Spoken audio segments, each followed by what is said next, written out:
All right, you're ready to go.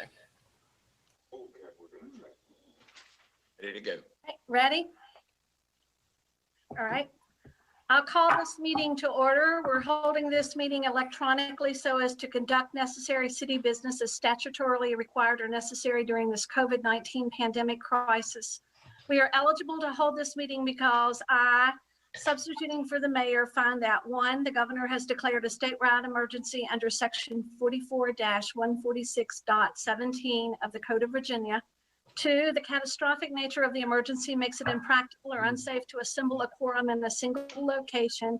And 3, the meeting is necessary or statutorily required in order to carry out the city's responsibility. I would now hear a motion to find that the nature of this emergency makes it impractical or unsafe for us to assemble a quorum at a single location, and that the purpose of this meeting is to carry out necessary responsibilities of the city. So moved. Second then. Okay, we'll do a roll call vote. Mr. Carson? Yes. Mr. Hunter? 4. Mr. Tucker? 4. Mr. Crozier? 4. Mr. Seibold? 4.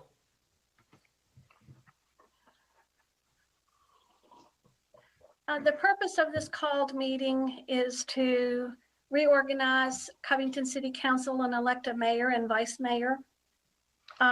Due to the COVID-19 coronavirus health emergency and pursuant to Chapter 1283 of the 2020 Acts of Assembly, the Covington City Council will convene electronically to transact the business statutorily required or necessary to continue the operations of the city. The public is encouraged to participate in the public meetings by sending any comments they may have to Rebecca Scott, Clerk of Council, at her email, and the meeting is open to the public for viewing on the Zoom platform. The first order of business is to reorganize the council by electing a mayor. I'm sorry. Can I ask a question? Can we just vote to acclimate the mayor as Tom Seibold and the vice mayor as David Crozier? You certainly can. You can do it as a slate if that's council's wish. And can I second those motions? Well, I made the motion and Lance has seconded it, so. Okay. There's been a motion on the floor in the second. Do I need to call Yes. for discussion, Mark? You can, but I don't think there's going to be any discussion. Okay, that's fine then. Then we'll proceed with a roll call vote. Mr. Carson, 4. Mr. Hunter, 4. Mr. Tucker, 4. Mr. Crozier, Do I have a choice? 4. Mr. Seibold.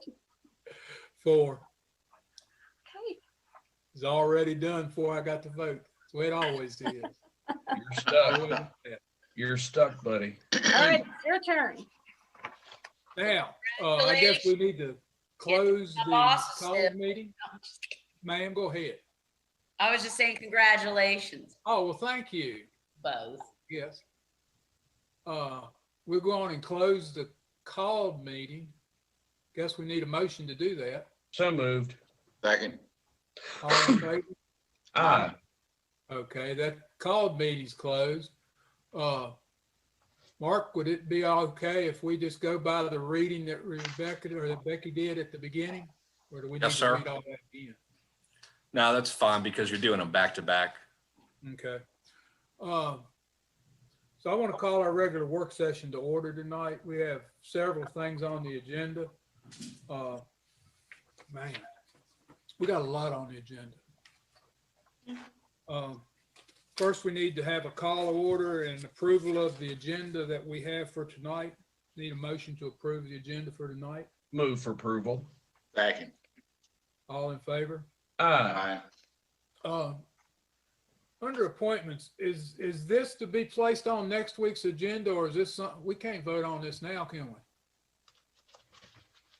It's we have appointment to the chief of local elected officials. We can put it on the agenda for next week. I think Becky had something in the packet about that the way the charter is written, it's supposed to be the mayor. Yeah. Then backup is the city manager. Right. Yes. So And I'll just continue with that, but it's on the agenda to appoint a representative. let's just put that on the agenda for next week. Okay. How about any citizens' comments? I don't even see any citizens. Did anybody send any comments in? No, sir, Becky? not to me. Just a City manager's report.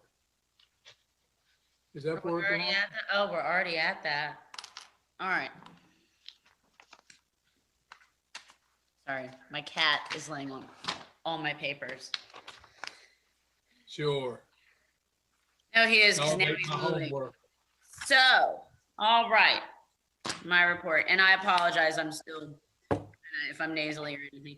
All right, so I want to apprise you guys of quite a few things, because it's been a while since we've all talked or seen each other.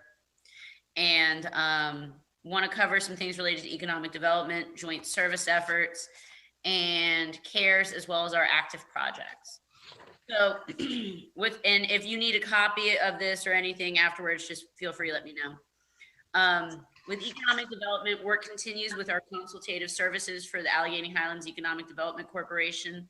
That we're working with Hunton and Timmons Group. I actually did a site visit with Tim Davey from Timmons in December, where we toured AET and Railover River to discuss those sites and how we can package them and further them as part of the joint revenue sharing agreement. Both property owners participated, and we fully went through both facilities and are exploring further opportunities with those. Efforts are underway regarding funding for site development of a pad-ready site using the joint revenue sharing agreement. This will be discussed extensively at the next EDC board meeting, which is next Monday. And we'll also be discussing how we start to take that discussion to the IDA, the Industrial Development Authority. With regards to historic Main Street revitalization and our planning grant with that, Mayor, as you know, you were slated to be there, but had an unfortunate set of circumstances. But we had our initial site visit by Head Down Strategies, and we also have a nice crossover with Hunton with that in mid-December, where they came out here. There was an interactive discussion with the grant management team members and the consultants. And so we had folks from the chamber, Lumos, as well as property owners from the Main Street area participate in that effort. Media did cover the visit. And the next steps with that are going to be a debriefing and identifying ways for community participation as we try to have some community meetings, which has been a challenge during COVID, and with such an important facet of our community that Main Street is, really wanting to make sure we reach community engagement in an appropriate way, because not everyone's going to want to work through Zoom, and just trying to figure that out. So one thing we did do while they were here is we did tour the high school to look at options of whether we would, maybe do a community meeting in the cafeteria or the auditorium, other such things. The Joint Opportunity Zone grant that we have, the final report was sent to Hunton and Timmons as our EDC consultants for review and input. So I'm awaiting feedback on that. And that's really to develop a site prospectus of marketing some sites. Some of the sites that are in that are like the old Kroger building, the Old Town Diner, the People's Bank, some of our high profile properties that we have that could be repurposed for development, if that makes sense. Jackson Street grant, Mr. Crozier, I'm sure you'll want to hear this. We are awaiting the preliminary engineering report and design from CHA, which I hope to have in the next few weeks. And then we'll work to have a public hearing on this hopefully next month, and we can release that information to the public, as DHCD will require us to have 2 public hearings prior to submitting a community improvement grant. So I was thinking we'd do one in February, let information sit out there a little longer, and then we could do one later in the spring or something, and then put our application. Our drone zone grant with the Appalachian Regional Commission, there's no update to share at this time. Discovery Center will process the remittances for the reimbursements that the nonprofit submits. And our newest grant that we have, because we have no shortages of grants, we do have a DHCD utility relief grant funds that we received. That's being administered by Central Accounting. Applications were actually sent directly to those who met the guidelines that we received. So we actually just sent directly to the account holders that met the guidelines, if that makes sense.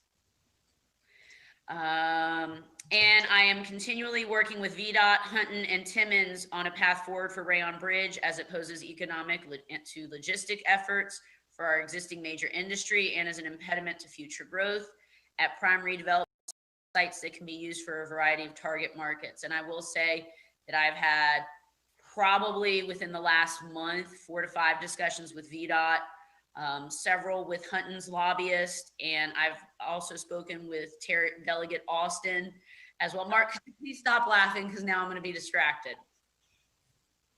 Please stop. I can't. So good news though is we're making a lot of noise with Rayon and we're being heard. So that is good. And joint service efforts. This is really exciting. I have begun discussions with the county administrator, Mr. Lanford, on developing a formal shared services agreement, building off of efforts that we begun last year with the sheriff and a special fund.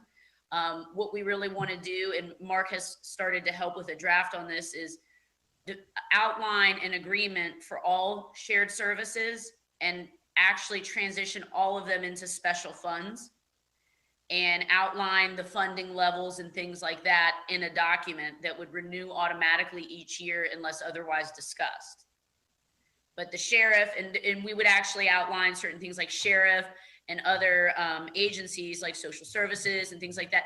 Those are part of budget process, right? Like the library, but spelling those things out. So it makes it much more that the county's not a bill collector, they're a fiscal agent.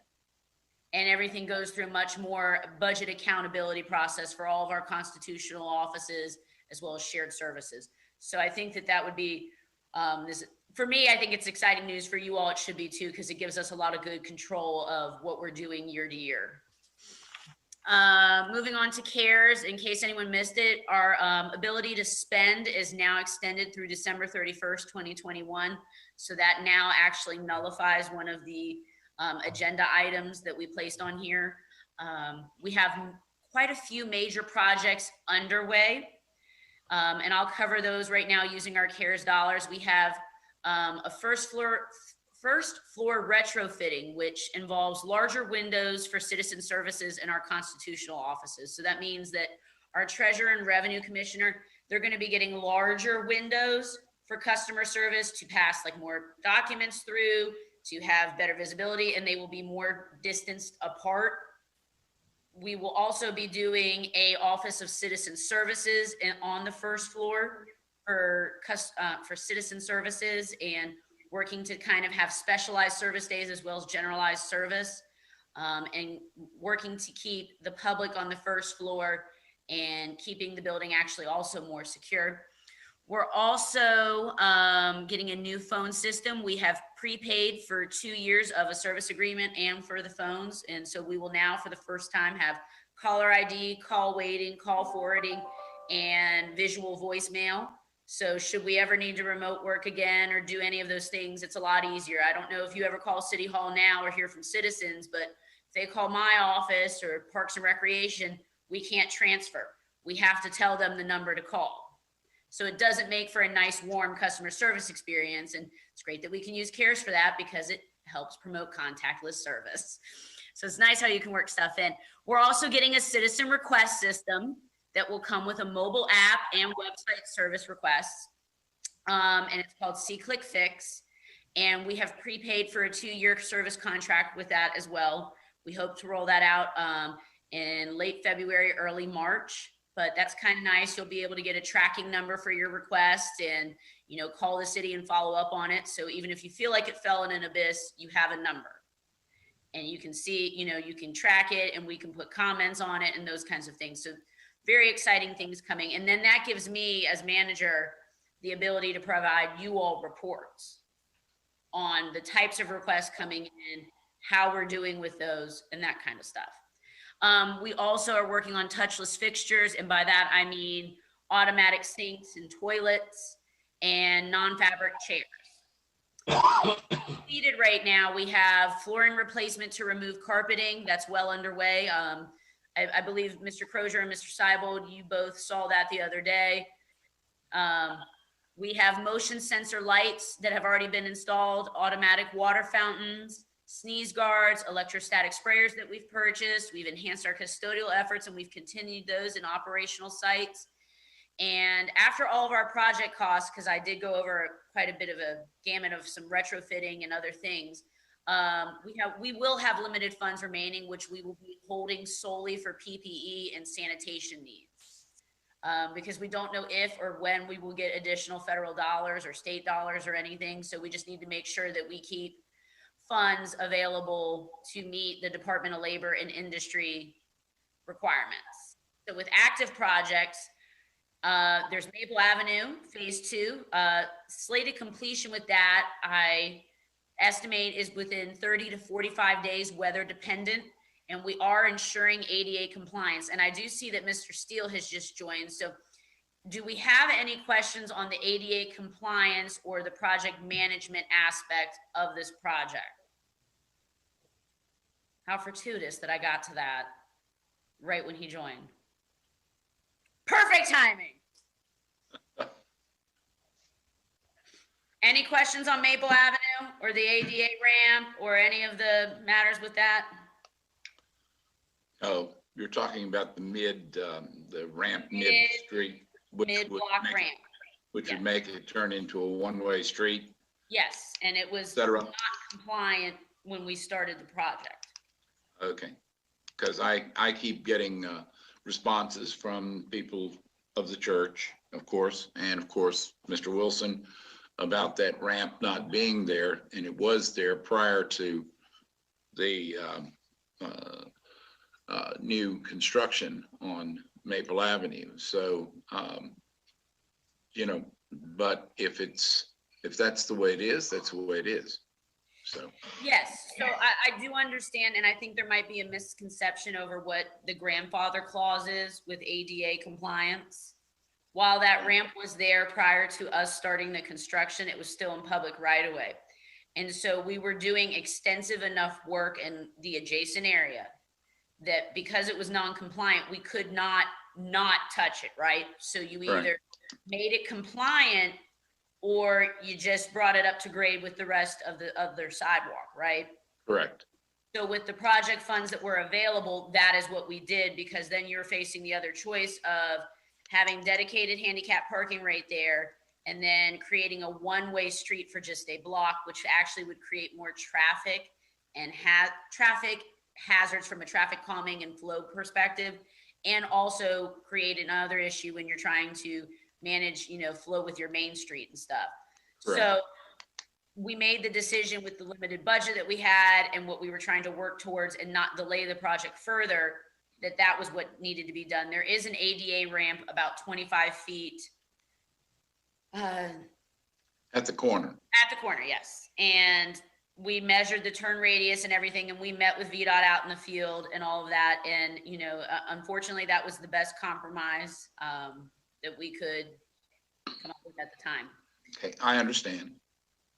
I'm just, just needs to be explained to the people of the church, okay? Yep. And that you've done a good job. Thank you. Thank you. Crystal, Yes, this sir. grant is state and federal, correct? Yes. The ADA plays in on the federal end and not the state end. So their VDOT's not that concerned about this ramp either way, but the federal ADA is, right? That's where our problem is, that it has to go, right? Well, VDOT also requires ADA compliance. So for example, if I'm doing extensive paving work and I'm going through a four-way intersection, I am required to do ADA ramps at that intersection. Okay. So they do follow ADA standards. But people are mixed up thinking that that VDOT says that it's okay, or it was up to the city, where in turn it's a federal regulation, the ADA, that's the way It is a federal regulation. It was up to the city, and that we had two options. We could have made a corrected ramp with an extensive project cost increase and then had to make the road one way because you have to have enough space for the dedicated handicap space. And then you would not have had room for two-lane traffic, because by law, the handicap space has to have certain dimensions for people to be able to get in and out of the car. So I'm when you just trying to take that explain into this. account, So it was either that or you could make the sidewalk level. Those were pretty much our options. Okay, what I'm trying to do is just so that the community understands it. That's what I wanted to hear And about. those are the two options that VDOT gave us. Yeah, Right. right. So, but yes, it is mainly the ADA is dictated by the federal government, and a fair amount of the funding for this project does come from federal dollars. Right. So is it right to say that if we had left the ramp alone, we would have lost some of the funding on that project Yes, and because it was not lost a ADA considerable compliant amount to of start funding. with? yes. And we could have been, as a city, found non-ADA compliant, not just lost the funding for that portion. Because that's our right of way. So when we're non-ADA compliant, then that affects all kinds of stuff going forward. Yes, not just- especially, so there's a difference if you're actively doing work and upgrading something and then you leave it versus something was the way it was and you haven't done work there yet. Right. We'd also be liable, wouldn't we? If something were to happen, if there Yes. wasn't. correct. Did I answer that correctly, Mark? You did? Yes, absolutely. Thank you, Crystal. I'm just trying to break it down to where it was really simple. That's as simple as it gets. Okay. Yeah, I just don't want you guys getting sued. Thank you. We don't have We money. appreciate that. We We appreciate don't that. have money for oopsies. There you go. All right, and so Maple Avenue Phase 3, the survey work, we've completed that. We're working on the designs. They're progressing very well. We're gonna be working on trying to identify all of the funding that may be needed. As you all know, we may not get the full funding that we from VDOT for this. As many projects that VDOT had initially kind of went all in on, have been hit by COVID. However, we do have a very competitive application in this simple fact that we're in like Phase 3, the final phase of the project. So my understanding is in discussions with Mr. Steele and Ms. Robertson of VDOT that they are confident that we stand to be able to continue that with the level funding that we had anticipated upon. Allegheny Avenue, milling and paving, we've updated that and closed that project in VDOT. Carpenter, Ashland, and Mallow, all the initial emergency road work from our slope destabilizations. That was completed mid-December. I don't know if any of you noticed, all the big trucks and the cranes and the drills left, So payments made to date on that, I'm sure you all might want to know, it's 1.4 million, 500, wait, oh, hold on. Let's just say 1.4 million, because I'm terrible at reading off the full figures. We still have about $523,000 that we're working to reconcile and pay out. That's a process that's going on right now in Public Works. And we have some bids that came in and we're still waiting on the invoicing for the paving on Mallow and Edgemont that constitutes about $108,000. And then we're still waiting on the guardrail final bill and some of our inspection bills. So our total cost committed to date is $2,085,895.89. And that does exclude guardrail and CHA. So we did good.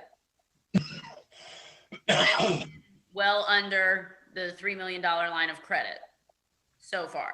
Yeah. City street paving and slurry contracts were awarded to Allegheny Asphalt and Slurry Pavers. So work can begin in the spring when the warmer weather needed for paving work does come. So from that, are there any questions that you all may have? Nothing? So we're pursuing grants to offset some of that cost to those projects. Once we're completely done with every invoice and all of the reconciliation, we will be putting information into VDEM's system to see if we can get emergency relief funds. It's not exactly a grant. It's that if we're deemed eligible And if there are funds available in the emergency reserve pot that, is just for random emergencies, we could get some dollars. But we will be actively pursuing that, yes. We just have to wait until everything is finally paid out, and then that's when you submit. Okay.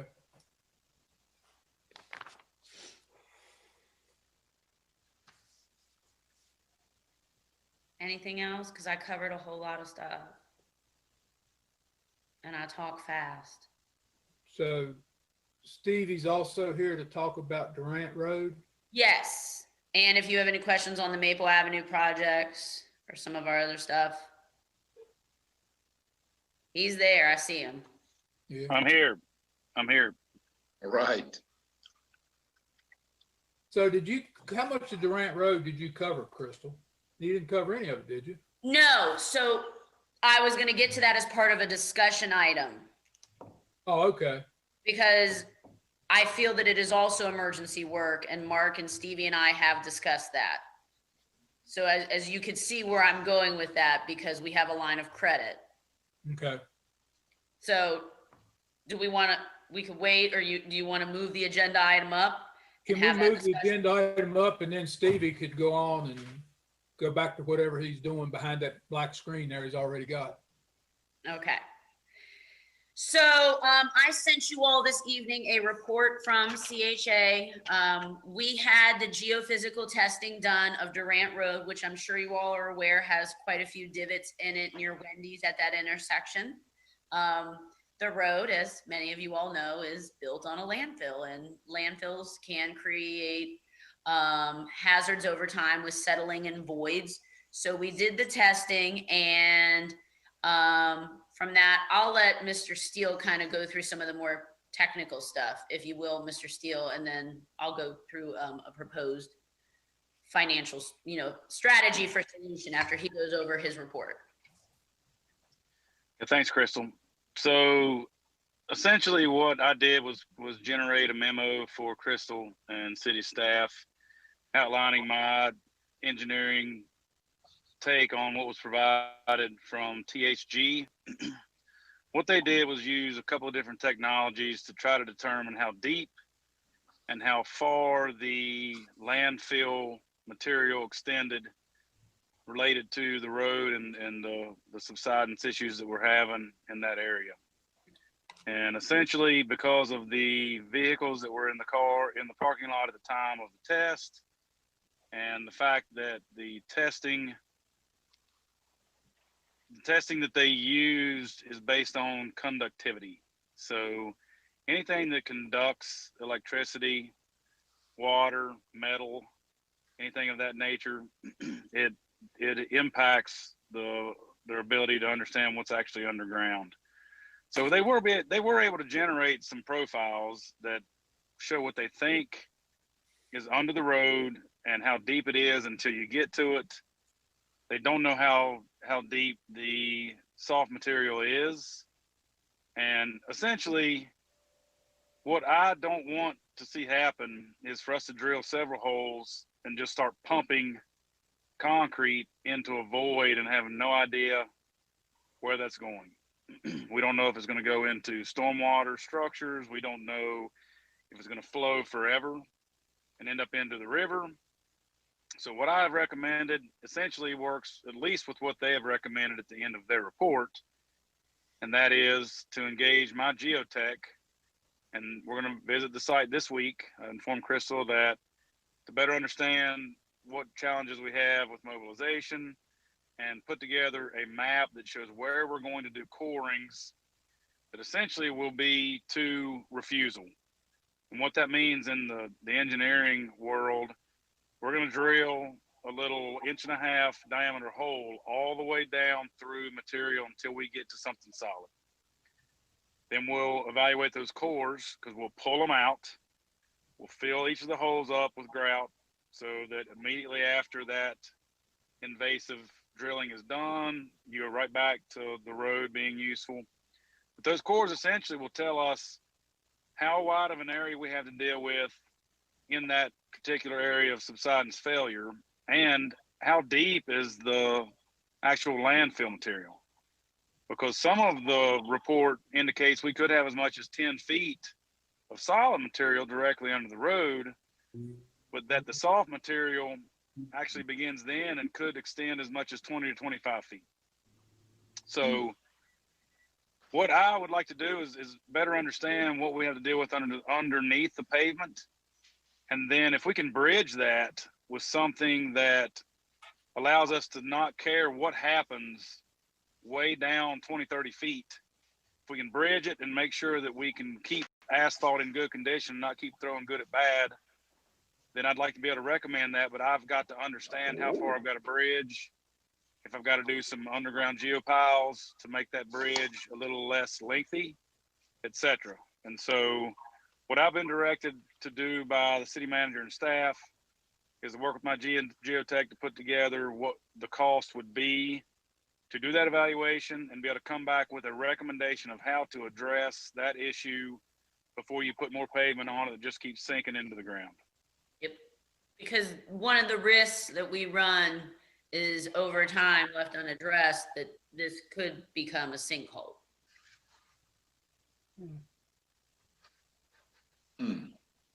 Which, as I'm sure Mark could easily tell you, that since we are aware of it, there is a liability factor if that does occur. Yes, I mean, if we're not actively trying to solve the problem, because then it's considered gross negligence. So as long as we're in the process of working to solve the issue, we still have the ability to claim sovereign immunity. But if you just got the report and said, well, okay, and you just decided to sit back and do nothing, that's gross negligence on the city's part. So clearly, as long as we start progressing down the road, trying to figure out how to solve this problem, that's our best approach. So we fixed the water main over there last week. Yes, sir. Could that water main have been seeping over a long period of time that caused the problems, and now the water main's fixed? The problem's not going to exist any longer? This is from mostly material underneath the road shifting. Because water seeped in there and made it soft and spongy? We don't know. So that's what the core drilling will also tell us.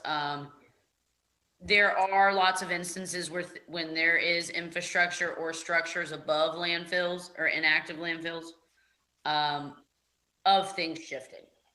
Yes.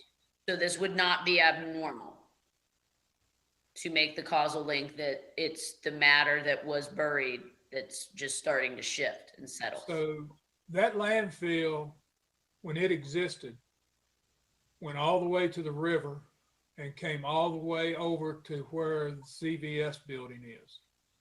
So that whole road is on top of landfill, plus all those buildings are on top of landfill, and that parking lot's on top of landfill. Where we're looking at is where we had a water main leak. There's no other place that I see sinking or shifting. None of the buildings are cattywampus, or, you don't see any other structural problems in there. You just see that one location. And I know that location has settled before. I just, blaming it on the landfill, I would think that if they did that poor job with the landfill, we should see other signs of failure in there somewhere. So the parking lot where they're directly adjacent to that, where there's the Wendy's and there's a little shopping strip, there's bevels all throughout that parking lot. That is private property now. Right. What we're trying to address is the public right of way. Yes, ma'am. My understanding too is that the Dollar General part of that building is built on stilts, and there's ventilation fans underneath as well. Out of concerns for other, there are issues. For whatever reason, they perceive there to be structural issues with where they're located as well. And I was always told that they drove pylons down through the landfill to build those buildings on top of the pylons. I certainly don't remember ever seeing that going on. I don't know when it happened, but Long time ago. you know, we've spent a couple $1 million already with this company fixing some stuff. And So this would be working through CHA. We're working with CHA and their core drilling folks. And this is different than what GSI does. who's going to do the work when it becomes time to do the work? Stevie, can you expand on that? Well, what we'll come back to staff and council with is a recommendation, and I'll defer to Mark, but I don't think that we necessarily have to allow that same group of folks to do the work if they're not the specialists that are appropriate to do that work. I don't know what leeway there is under the emergency procurement, but if I recommend as an engineer that something needs to be done, that's not their specialty, I think the city has the ability to go out and find the right person that does it for a fair price and has the qualifications to do so. Yeah, I mean, And I'm not, I don't question the price that we have with the people we've used. But, where I'm going is we're spending money that we have a line of credit on that we're not sure we will be reimbursed any of it. And one of the things I hear on a regular basis is we don't have the money to do something. So do we have the money to do this? So to be candid, we have 3.5 million till you reach your debt ceiling. That's a line of credit, Crystal. That's not. No, your debt ceiling as a city. So even if you got no reimbursements for the $2 million already spent, this wouldn't fall under VDEM reimbursement, the core drilling and other stuff. This is just emergency road work that would be covered and eligible by line of credit use under what the bank gave us. But as a city, your borrowing capacity is 3.5 million at this point in time. Yes. And that is a safe bet because it's really 5 million, but you never want to get to your total tap out point. So the line of credit, is that reflective in that $3.5 million? If we don't No, get it, because we've not financed it yet. It's not financed. It's reflected as, it's a credit. So the line of credit could take, that 3.5 million could come 1.5 million real quick. If you have to pay back the line of credit. Is that right? Yes, but we would be financing the line of credit. So come August of next year, we will be in discussions of transitioning, closing our line of credit and moving to borrowing for that, depending on what we get from the state, if anything, and then what we are going to roll into borrowing.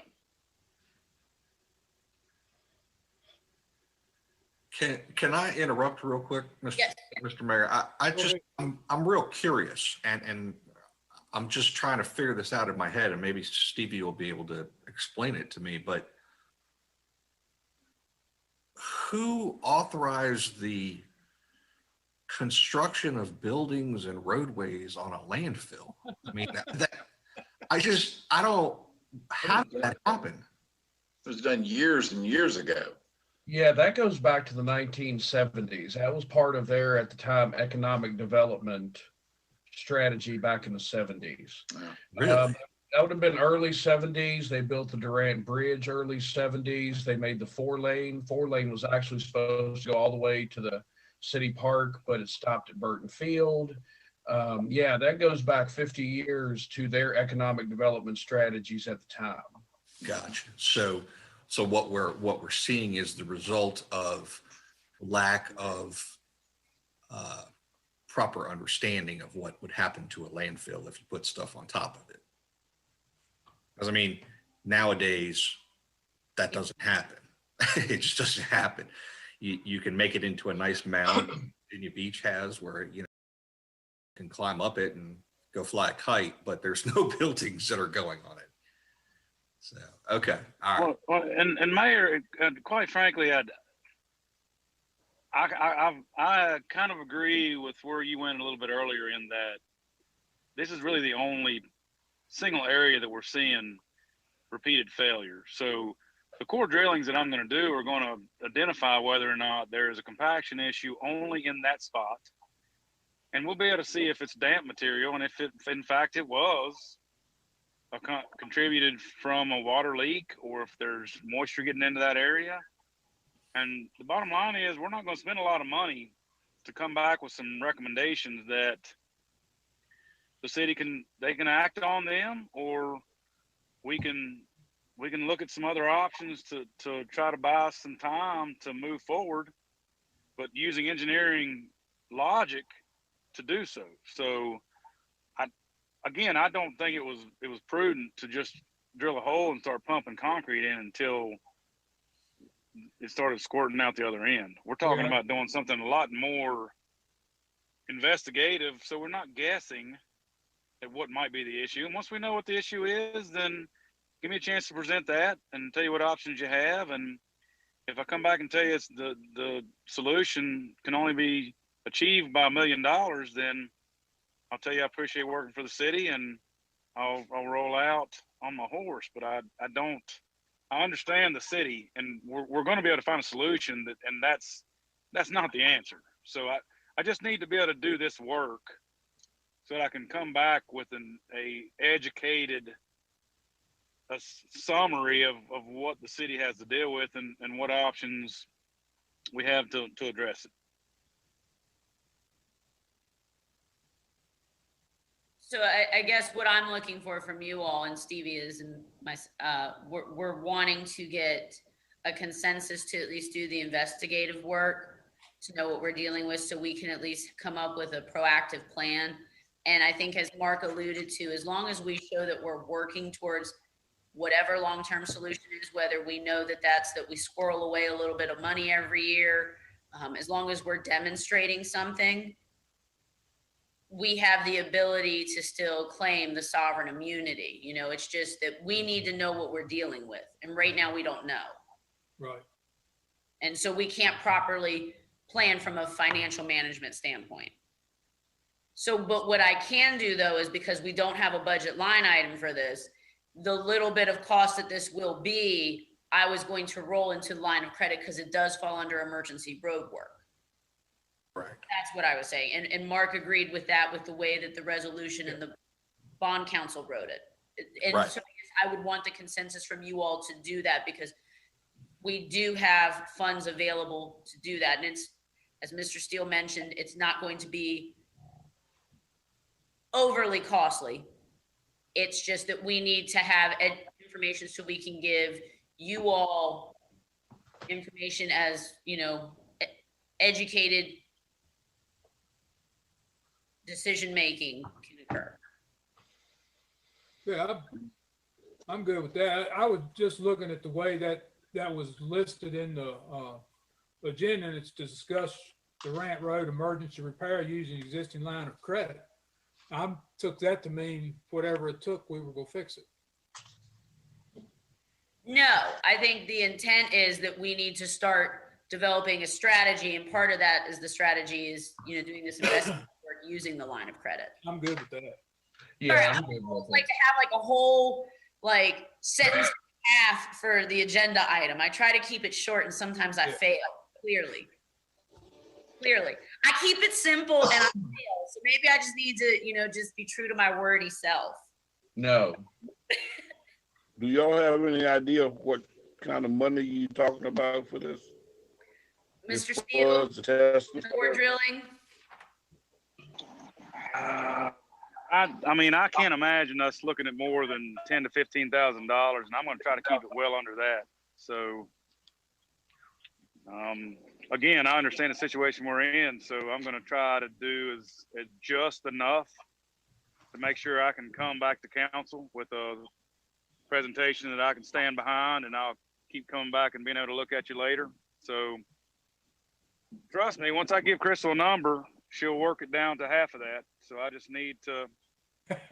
Well, and I start- think need it's important, he'll be out here next week with the core drilling folks to assess just the face value of the site, and that might even provide some insight. But we're not gonna gouge, like, this is not something that's gonna be 50 grand, 100 grand, 20 grand, you know, we're gonna, this is just due diligence. I'm good with that. Yeah, Council, everybody's all right with that? It's not I am. something voted on, just Yeah, Yeah. let Stevie move on with it, see what we come up with. yeah. Yeah, I'm good with it. amen. All right. Do we And have we anything give, else on the line of agenda we credit need for that to? work, right? You guys are Yeah. okay with that? Yeah. Okay, thank you.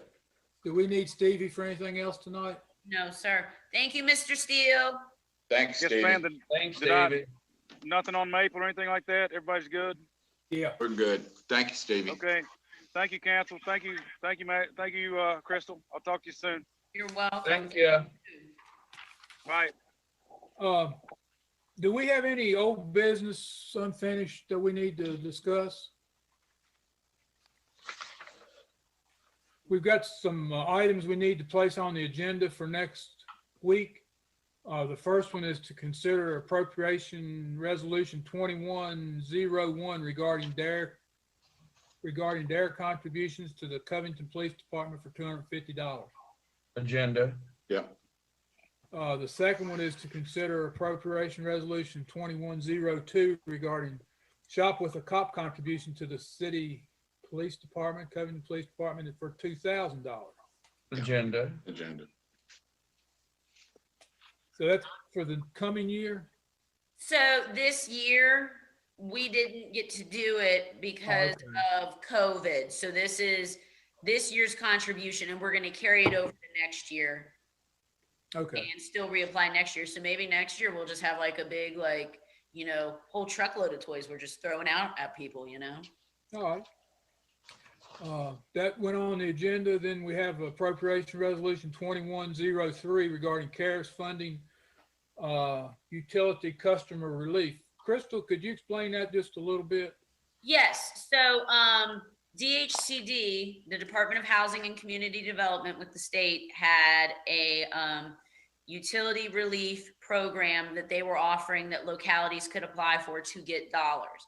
Dollars were allocated based on population, and it came with guidelines on how to administer the program. As such, we received the $21,747.76. Ooh, I said it right with no pause. Thank you. That we've administered it with the guidelines, so we've already direct mailed applications to those that, based on state guidelines and other things, should apply for the utility relief. And this is geared specifically for residents. Okay, Thank you. Agenda. Agenda. Yep. all right. Skip number 4. I Item ain't four, got there yet. That was number 3. no, the next thing, number 4. Yeah, Skip that one. skip it. Oh, skip it. I thought you said Yeah, did. I was gonna ask you all for that if we didn't get the Yeah. CARES extension that the federal government gave. Okay. The next item is resolution 2105 regarding amending the resolution authorizing the consolidation of Allegheny County and City of Covington School Districts. Mark, do you maybe want to explain that? You're muted, Mark. Yeah, it's kind of technical. It's a technical issue. The resolution that was originally adopted previously made reference, improper reference, I should say, to a department versus a board. This is a simple resolution amendment that just changes that language to make it official. It's a requirement that School board. Department of Education is asking for a resolution that specifically references their board. So we need to make this one change, and that's it. So the original resolution said Department of Education. It should have said Board of Education. Correct. Okay. Agenda. Agenda. Sorry for me, agenda. Uh, We've 6. got an ordinance, and that's regarding amendment number 2 to the Workforce Investment Area 3 Chief Local Officials Charter Agreement. Is that, do you know what that is, Crystal? No, Is Becky is would be able to answer it for you. who? That's what came from Roanoke City, and Mark helped me out on this. There is a, Is that where they're changing the finance? yes, they're whoever, changing the fiscal agent and fiscal agent? need That's all all of it the, is. yeah, they just need the local communities to accept the revision. And that's changing from the Roanoke Regional Partnership or the Planning Commission to the city of Roanoke as a fiscal agent? Does that sound right? If memory serves me correct, yes, sir. I think that's what it was. Okay. That's it. All right. Need to put that on the agenda. Agenda. Agenda. Thank you. That is all the agenda items, but we do have one more item to discuss. Yeah. The recycling program, and it says upcoming community survey on recycling. I've asked Crystal that we have a discussion on this. You know, we tried to work, I feel like we tried to work with Jackson River Enterprises to keep them helping us with recycling, but they were losing money. And eventually we decided to go off on our own with a new plan. The plan that we have now is not working. It's gonna cost us more to do what we're doing than what we were giving JRE. Correct. But JRE wasn't able to recycle. No. When COVID hit, most of their employees were considered high risk and weren't able to work. They had nobody to separate the recycling. A lot of things that we took over there was ending up going to the landfill at times. So we didn't really have a recycling program simply because of COVID and their inability to sell some of the recyclables. China used to do a lot of plastic. They quit taking plastic. Last time I looked, glass was bringing $40 a ton. You know, the aluminum's not doing too bad. It's not making any money. Paper and cardboard are selling, but not making any money. It's not a profitable, for JRE, it wasn't profitable at all. And the company we're using now, the only way it's profitable for them is they're fully automated. So they don't have to hire anybody pretty much to separate. You put it in there, they take it over, put it on a conveyor, and weight separates some of it. And that's how they separate it. But we're going to have to make a decision. We're having people piling up stuff down there on the weekends and between dumps. What are they dumping now, Crystal? Twice a week? We're dumping twice a week to date from October through the middle of December. From October 5th to December 15th, we had 22 tons. 22 tons. 22 tons of recyclables. And We had that's no not- way of anticipating the sheer volume of recycling. We have gotten the 2 additional bins, and those are also picked up twice a week. so we've got 4 bins now where we started off with 1 bin. Yep. It's a dumpster for the overflow. And then there's a dumpster for the overflow at Casey Field.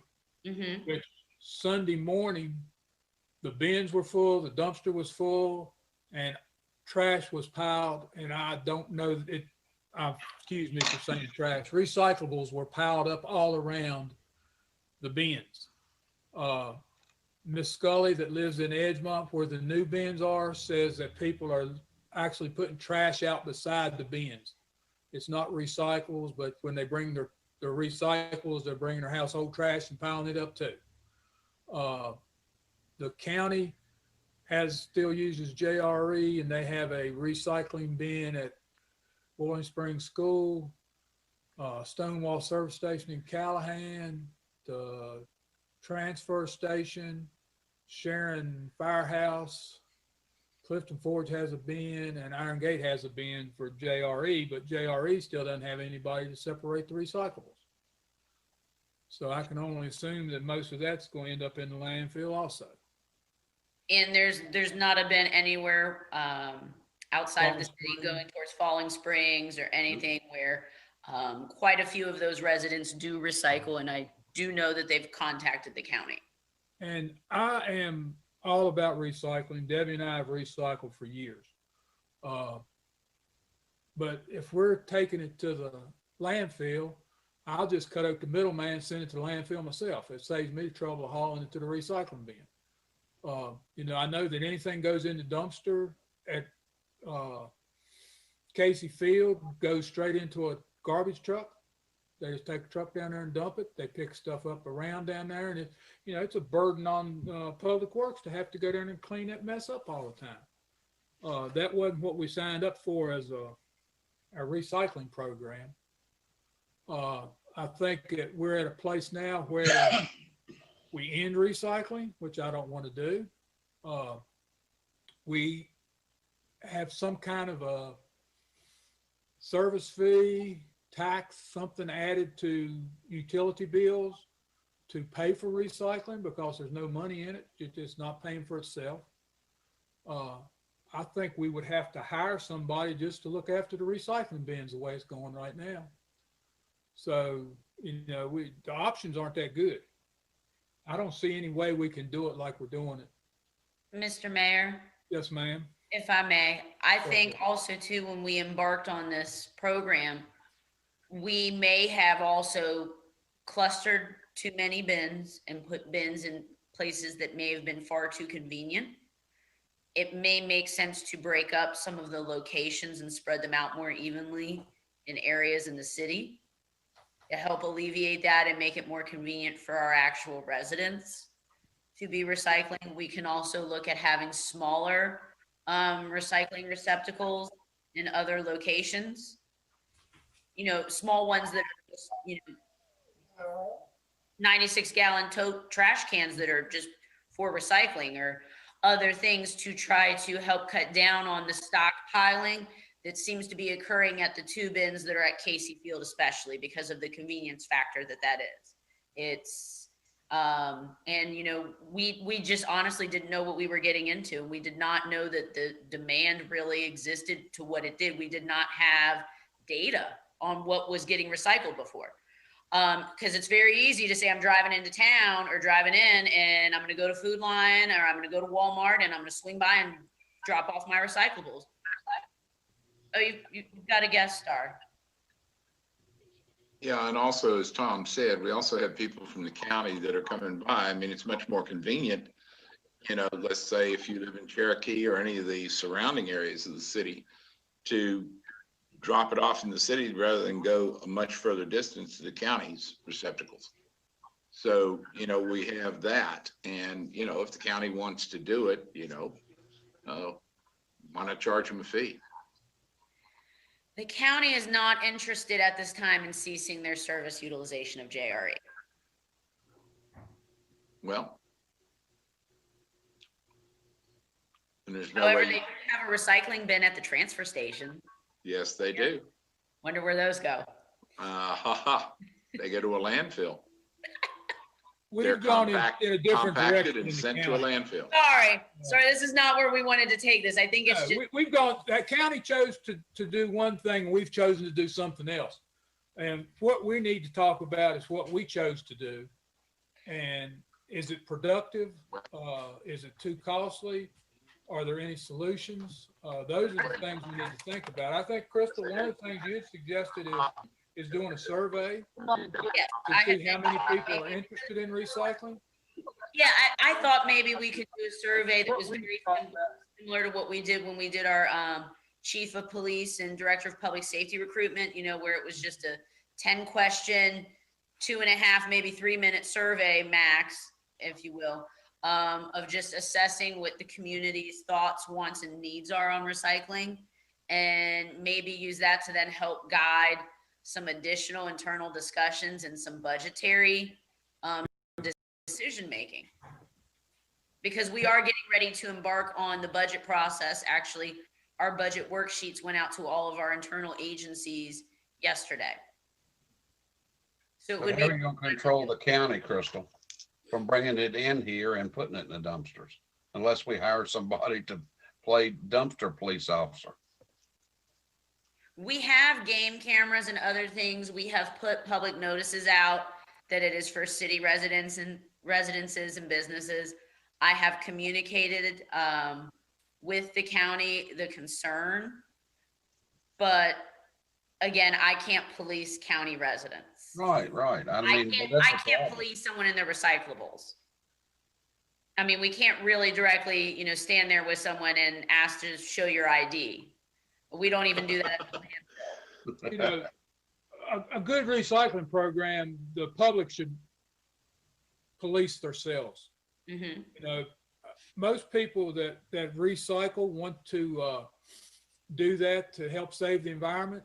And some of the stuff I see going on at our recycling bins is complete opposite of what a good recycling person would be doing. You don't have to leave it laying out on the ground because there's not room for it. You have to bring it back the next time. It's not being done well. We got to come up with a plan. I think if we do a survey, that survey probably needs to say something about, are you willing to pay a fee to recycle? Yep. I agree. As agree. we've already spent half of the budget that we normally would have allocated to JRE for recycling, because we've had to have the 2 additional bins, and we moved from 1 bin collected bi-weekly to 4 bins twice a week. So Right. I do see the value in asking the community that question. I will say, as an added plus, even though sometimes stuff gets left outside the bin and that's very tacky, we have not had a lot of overcharges for hazardous materials. I mean, shouldn't be recycled. So at least people are recycling the right things. So maybe we can take a little comfort in that, right? Find a silver lining, right? We're not getting the hidden fees. Yeah. Yeah. Just, So those hazardous tons of materials are not recycling going in into 2 months. recycling. It's a That's lot. not going in the recycling bin. No, they're not. Okay.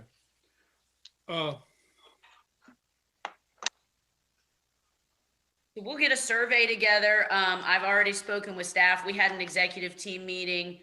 What was it, last week? Yeah, before New Year's. And Mr. Smalls was on that meeting as well. And we all, as an executive team, discussed coming up with a survey. And Mr. Smalls is going to work with me and Mr. Bryant and Mr. Dressler on putting that together and getting that up and running. Okay. All right. If that pleases council, and then hopefully maybe in the second meeting of February, so we can leave it up for a couple weeks, we can report out on the results. So, anybody got anything else they want to add to that conversation?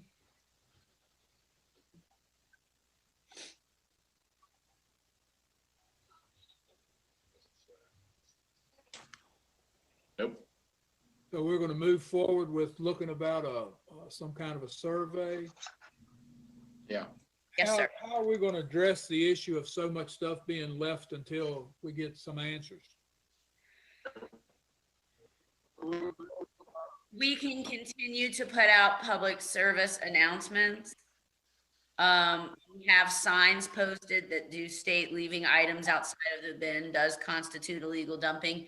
I have spoken with our police chief that our officers do make occasional drive passes through there just to be visible. So, if someone goes past and the bin's overflowing and the officer's going past, maybe they won't leave their recyclables. So those are the measures right now. And then we also have game cameras out there in case, as Mr. Dressler is very concerned that someone will leave a deer carcass, but we have not had that yet. So we have game cameras out there as well. Christmas trees may be next. You're Christmas gonna trees may watch be that. next. However, we are through the holiday hustle and bustle of things, so maybe it'll slow down a little bit. I don't know. Christmas trees were in the dumpster at the sports complex this past week. So they're not recycling them, they're just putting them in the dumpsters.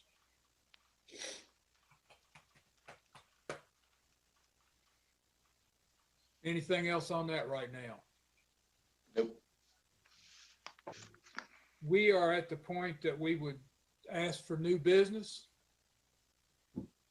I've got one thing if I could. Go ahead. Just a shout out to, and I'm hoping some of them will see this, Public Works staff that came out Christmas Eve to address the roads and the nastiness that came along Christmas Eve. Thank them for taking time away from their families and their holiday to take care of that for the city. They did a great job. They did. Crystal, don't mind letting Mr. Dressler know if he could just tell his employees how much we appreciate them coming out and doing that for us. I have a feeling Mr. Dressler's watching. Oh, hi. Well, it was excellent. They Yes, did it was. a good job. Excellent. Got excellent employees. We're lucky. They Absolutely. are very dedicated, and we have a lot of them that actually like to plow. They'd rather be in the snow than driving the dry road. It's more fun. That's what Bob says. Yeah. Okay. One other thing, is there any other new business? No. Phil Cartwright passed away this past week. He was retired police officer, retired in 2000, I think, as a result of a traffic accident while on duty. Is that right, David? Yes. I just wanted to recognize him and how much he supported the city of Covington and what a good officer he was. I saw Sheriff Hall today recognize him as his training officer when he started. So, that's a while back, but Yep. just want to recognize that. I think there's will be probably some type of a funeral service Saturday, some for the family to be able to be greeted. If you look in the obituary, you can see the address if you want to send a card or something to the family. Okay. But I did want to recognize him tonight, and we may want to think about doing a plaque of recognition maybe later on after things calm down to present to his wife. Sounds good to me. Yeah. Any other new business? Crystal, one quick thing before I forget, and I was on the road today, didn't get a chance to email you. If Alan has some coal patch laying around, we've got a bunch of really deep Potholes in front Rayon of the Drive. Rayon Bridge on Jackson Street. There's some at the railroad tracks and one nasty one I'm afraid I'm going to lose a tire on at the Rayon Bridge. Yeah, I'd be able to We miss got it. those ones. They're on the list, the ones in front of Rayon Bridge. So the ones near the railroad tracks, I'll also relate to Public Works staff because yesterday we did formally report to Public Works staff the ones in front of Rayon Bridge. Okay, there's one big one at the bridge, but there's 4 or 5 at the railroad tracks. Normally I'd email that, but I didn't get a chance to. Well, since you all brought it up, if you all think it's a good idea, I'd like to do this. I think that when we start to get a little bit of a lull in COVID where we get the declining numbers, I would like to work with staff to embark on a pothole blitz where we would notify the public that, for the next 2 weeks, our primary goal would be pothole repairs kind of thing. So please call them in, please report them, that kind of thing, other than emergency stuff that would come up. But our primary goal would be a pothole blitz. And it would kind of almost be fun at the end to then say, how many did we get done? Because it shows that we really do get a lot done. I mean, it would be the cold patches, but, can call it a pothole blitz, put out a PSA, and encourage the public to call stuff in. I Thoughts? like it. Yeah, Okay. good idea. Sounds And good. then we can count the potholes. Oh, boy. And what's the end result of counting potholes? I mean, Well, you just know how many you filled. And so then, it just helps with reconciliation, and it's a productivity thing. You can cheerlead for yourselves to say like, well, we know that there's a lot of potholes, but did you know we filled this many this year? We're working on it. We're always working on it. 2,354. There you Right. go. Something like that. And you can rattle off a nice fun fact. Okay, But I think a pothole blitz would be a great way to get the public to report things in a proactive way before we actually get the potholes that are the craters too, that make them harder to address. Okay, nothing else. all right. Okay. Now comes the fun part. Yeah. You ready for me? Thomas, I thought Thomas done cut us off. I lost everybody there for a minute. No, we're here. Yeah, I see Thomas. Read ready? it, David. All right, let's do this. I move that the council of the city of Covington convene in closed session pursuant to the Freedom you. of Information Act, section 2.2-3711A8 of the Code of Virginia, for consultation with legal counsel related to specific legal matters related to potential city liability, and pursuant to Freedom of Information Act, section 2.2-3711A3 of the Code of Virginia, for a discussion regarding the acquisition of real property for a public purpose, where discussion in public would adversely affect the bargaining position of the city. Need a second. Second. All in favor? Aye. So Thomas, we need to go to a new Zoom meeting, don't we? Correct. Can you give me 5 minutes and then Is it the 2 or the 3 we're going to? you're going number to two. the second? Number 2. 2, We're gonna okay. do first. So here we go. We leave. So we're it- gonna give Thomas 5 minutes and give me 6 and we'll come back together.